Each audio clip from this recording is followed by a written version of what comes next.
ياسمين صبري بتقلد جورجينا. يا مساء الورد عليكم، يا ريت تشجعوا قناتي باشتراك في القناة ولايك للفيديو. يلا بينا نشوف الفيديو.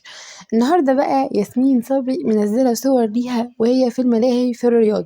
طبعا الملاهي دي كانت من كام يوم منزلاها جورجينا وهي متصورة فيها هي ورونالدو وأولادهم، وهي في نفس الملاهي وهي عند نفس المحل اللي هو بتاع الدباديب ده.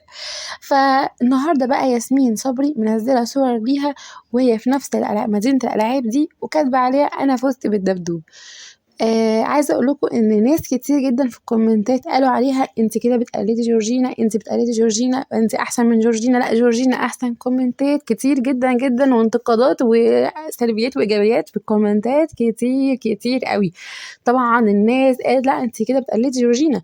انا مش عارفه هي بتقلد جورجينا ولا لا، بس انا ما اعتقدش ان هي بتقلد جورجينا. ده ذكاء من ياسمين صبري علشان تعمل بروباجندا، لان ياسمين صبري اصلا كده كده يعني مشهوره فمش محتاجه شهره، بس هي حبت تعمل بروباجندا كالعاده انها مثلا تبقى حاجه زي جورجينا او حاجه كده. ليه؟ مش عشان هي حاجه لا ناقصه حاجه او كده، لا انا حاساها بتعمل كده علشان تبقى بتثير الايه الجدل بمعنى اصح. فهي بتعمل كده عشان تثير الجدل، ده من رايي الشخصي المتواضع، يعني ان هي بتعمل كده علشان تثير الجدل.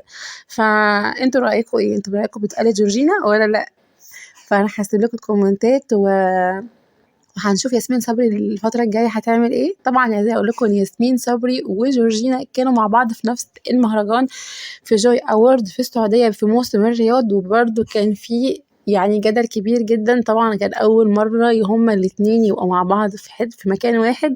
كان دايما كل واحدة فيهم في بلد، وكل واحدة بقى عمالين يقولوا عليها انت بتقلديها، انت بتقلدي جورجينا. لكن دلوقتي في موسم في الرياض كان في مكان واحد، وكان طبعا كان في مقارنات كتير جدا بينهم. بس المرة دي بقى النهاردة في مدينة الألعاب. فهنشوف الفترة الجاية في اللي هيحصل، وهسيب لكم كومنتات تقولوا فيها يا ترى هي ياسمين صبري بتقلد جورجينا ولا لا. ده كان فيديو النهارده، يا ريت لو عجبكم الفيديو حطوا لي لايك، ولو عجبكوش حطوا لي لايك برضه. واشتركوا في القناة واستنوني في فيديو تاني حكايات هادية. باي باي. ياسمين صبري بتقلد جورجينا. يا مساء الورد عليكم، يا ريت تشجعوا قناتي باشتراك في القناة ولايك للفيديو. يلا بينا نشوف الفيديو. النهارده بقى ياسمين صبري منزلة صور ليها وهي في الملاهي في الرياض.